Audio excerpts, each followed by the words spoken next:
Sindh assembly में 14 अगस्त यौम आज़ादी जे लाइ सिंध असेंबली जी पुराणी बिल्डिंग में इजलास कोठायो वियो।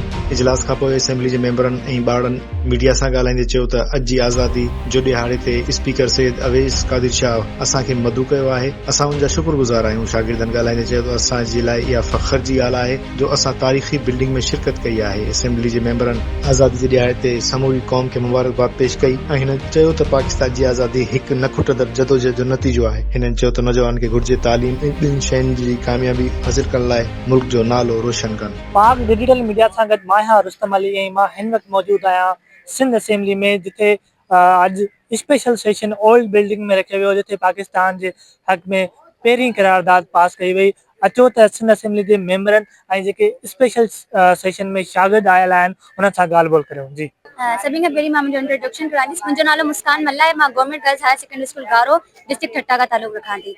सभिनी खां पहिरीं त मां स्पीकर साहब जी शुक्रगुज़ार आहियां जेके असांखे एॾी वॾी अपॉर्चुनिटी ॾिनी कि पूरे सिंध मां जेका आहिनि असां पार्लियामेंट जा ॿार आया आहियूं ऐं हिते रिप्रेज़ेंट करियूं पिया पंहिंजे डिस्ट्रिक्ट खे। हीअ अपॉर्चुनिटी में असांखे मौक़ो मिलियो कि असां पंहिंजी स्पीचनि जे ज़रिए ख़्यालात जा इज़हार करे सघूं ऐं असां ॿुधाए सघूं कि असां जेको आहे पाकिस्तान खे बहितर खां कीअं बहितरीन बनाइण जो ख़्यालु रखूं था। त हीअ सभिनि खां सुठो मौक़ो हो जंहिंमें असां पंहिंजे ख़्यालात जो इज़हार कयोसीं ऐं जेको आहे असांजो इंट्रस्ट जेको बिल्डअप थियो आहे न, ही ॿुधण खां पोइ या रियल MPS खां मिलण खां बाद कि जेको आहे अक्सर टीवी ऐं न्यूज़ चैनल ते जेको आहे जीअं ॾिसंदा हुआसीं अॼु रियल में ॾिसण जो मौक़ो मिलियो त इलाही इंस्पायरिंग हो असां लाइ। Thank U. मुंहिंजो जेको पर्सनल इंट्रस्ट जेको आहे उहो पॉलिटिक्स में आहे ऐं हीअ जेको प्लेटफॉर्म आहे न, हीअ मुंहिंजी हिकिड़ी सम्झो बेस आहे जेको मूंखे एतिरो इंट्रस्ट आहे। मां अञा सिखां बि हिन एज खां सिखां बि त इंशाअल्लाह असां जेको आहे अॻियां हिकिड़ो पाण खां अहद कयूं था कि जेको असां अॻियां पॉलिटिक्स के बेहतर का बेहतरीन खणी ईंदासीं। देखें, एक तारीखी बिल्डिंग है और तारीखी एक करारदाद है जो पाकिस्तान के बनाने के लिए, तहरीक पाकिस्तान के लिए जिसका अपना हिस्सा है, उस करारदाद का बहुत कुर्बानियों के बाद ये मुल्क मिला है। तो इस नेमत का जो है वो जितना शुक्र अदा किया जाए, अल्लाह का शुक्र अदा करना चाहिए और उसके बाद इस पाकिस्तान को मजबूत करने, पाकिस्तान को सर्व करने की हम सबको अहद करना चाहिए। आज का दिन अहद व पैमा का दिन है। आज़ादी जो है एक नेमत है और मैं पूरी आपके तवज्जुह से पूरी कौम को, पूरी दुनिया में बसने वाले पाकिस्तानियों को जश्न आज़ादी मुबारक। इस हवाले से नौजवानों को क्या पैगाम देना चाहिए? नौजवान हमारे मुल्क का 64% है और बहुत बड़ी नौजवान मुल्क है। यूथ का ये मुल्क है पाकिस्तान। यूथ की जिम्मेदारी सबसे ज़्यादा है। पाकिस्तान के लिए सर्व करें, पाकिस्तान के लिए आगे बढ़ें और आपको अल्लाह ताला ने सलाहियत दी है। तहरीक पाकिस्तान में नौजवानों का किरदार बहुत अहम था, बहुत अहम उन्होंने काम किया था और कायद-ए-आज़म के शाना बशाना थे। कायद-ए-आज़म के इस पाकिस्तान को मजबूत करने के लिए सही एंगल में और सही जद्दोजहद करना ये नौजवानों की ज़रूरत है। सर्व करें, आगे बढ़ें। जश्न आज़ादी मुबारक। इस वक्त पाकिस्तान में जो नौजवान है वो खुद को आइसोलेटेड समझ रहे हैं, मतलब वो समझ रहे हैं कि एज ए कम्पेयर टू जैसे आप दीगर प्रोविंसेस में, KP में, जो बलोचिस्तान में जो हालात हैं, इस हवाले से बस ये तो देखें, ये तो हमारी गैर हुक्मरानों की कुछ गलतियां हैं जिसकी वजह से ऐसा हुआ है, लेकिन मायूसी नहीं होनी चाहिए। वो पुरुम्मीद रहें। नौजवान पुरुम्मीद होंगे तो हमारा पाकिस्तान आगे बढ़ेगा। पुरुम्मीद रहें, ये पाकिस्तान आपको बहुत कुछ देगा। आप पाकिस्तान को दें, पाकिस्तान आपको देगा। ये हमारा मुल्क है, पाकिस्तान है तो हम हैं और हम हैं तो इसके लिए जद्दोजहद कर सकते हैं। इसलिए नौजवानों को पुरुम्मीद रहना चाहिए, आगे बढ़ना चाहिए और अपना गोल सेट करना चाहिए और जद्दोजहद को जारी रखना चाहिए। आउं सम्झां थो अॼोको जेको 14 अगस्त जो ओल्ड बिल्डिंग जेको स्पेशल ख़ुसूसी इजलास थियो आहे, उन तारीख़ी असेंबली जी हिकिड़ी नुमाया हैसियत इहा आहे त उन असेंबलीअ में 1943 में जेका करारदाद पाकिस्तान पेश थी, अॼु 2026 में 14 अगस्त सेलिब्रेट था कयूं त उन तारीख़ी जॻह ते जॾहिं असां गॾु था थियूं तॾहिं उहो पस मंज़र, उहे यादूं, उहे माज़ीअ जे माण्हुनि जूं क़ुर्बानियूं सोच वीहनि अचे थो त पाकिस्तान उन वक़्तु जेके माण्हू, जेके असांजा अॻुवान हुआ, उन्हनि जेका आज़ादु मुल्क जो हिकिड़ो ख़्यालु हुयो, वीचार आयो, उन लाइ जदोजहद कई ऐं 1947 14 अगस्त ते पाकिस्तान जो वजूद आयो। अॼु जॾहिं असां 2026 में आहियूं त असां ॾिसूं था त उन ई सोच जो ई, उन ई वीहनि जी ज़रूरत आहे जेका असांखे कायद-ए-आज़म मोहम्मद अली जिन्ना पंहिंजो नज़रियो ॾिनियूं, पंहिंजूं पॉलिसियूं ॾिनियूं।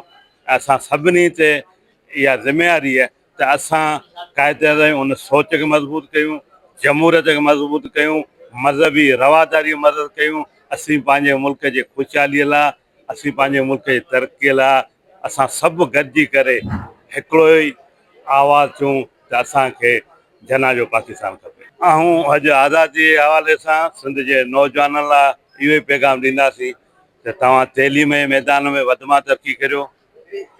IT टेक्नोलॉजी जेके आहिनि उन्हनि में असां वधि में वधि अॻिते अचूं, जीअं ईंदड़ वक़्त में जेके चैलेंज आहिनि असांजी क़ौम जी तरक़ीअ जा जेके पैरामीटर आहिनि, ऐं ईअं चवनि त असांजी जेका यूथ आहे सा ईंदड़ मुस्तक़बिल जी उहो असांजी वॾी रहनुमाई कंदी। असांजूं वॾियूं उमेदूं आहिनि त असांजा नौजवान उन टेक्नोलॉजी जो वधि में वधि फ़ाइदो वठनि। First of all, I am very thankful to God who gave me the chance to speak. And first of all, next thankful to RSU, UNICEF and Speaker Saab who gave me the chance to speak.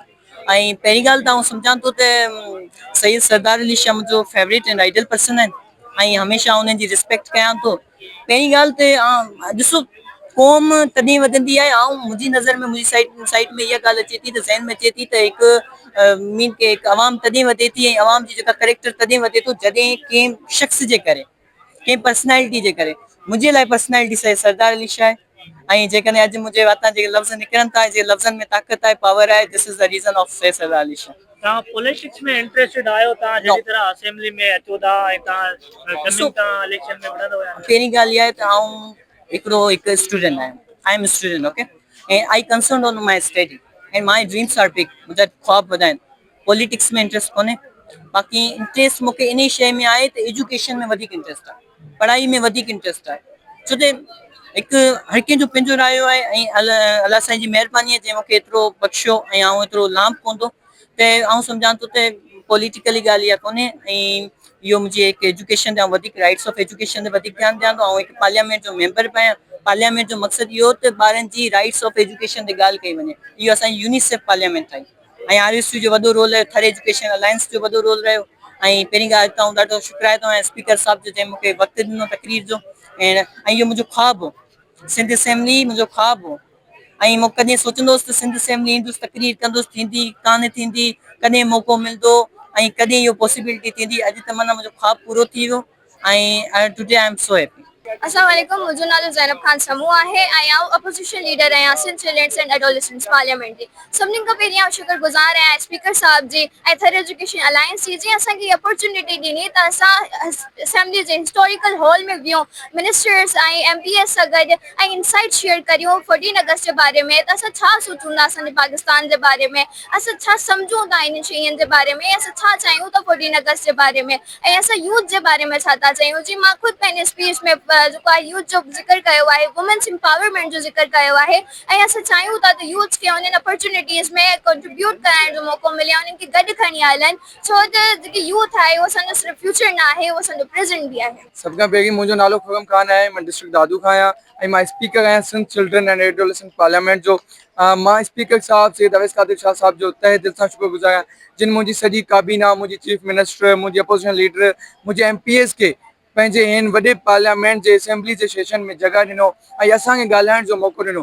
मुंहिंजे जेके 2-3 MPs हुया उन्हनि खे असां select कयो त उहे speech कनि ऐं उन्हनि ॾाढी ज़बरदस्त स्पीच कई ऐं अॼु सैयद अवैस कादिर शाह साहिब ऐं सॼो सिंध असां ते फ़ख्रु महसूसु करे रहियो आहे।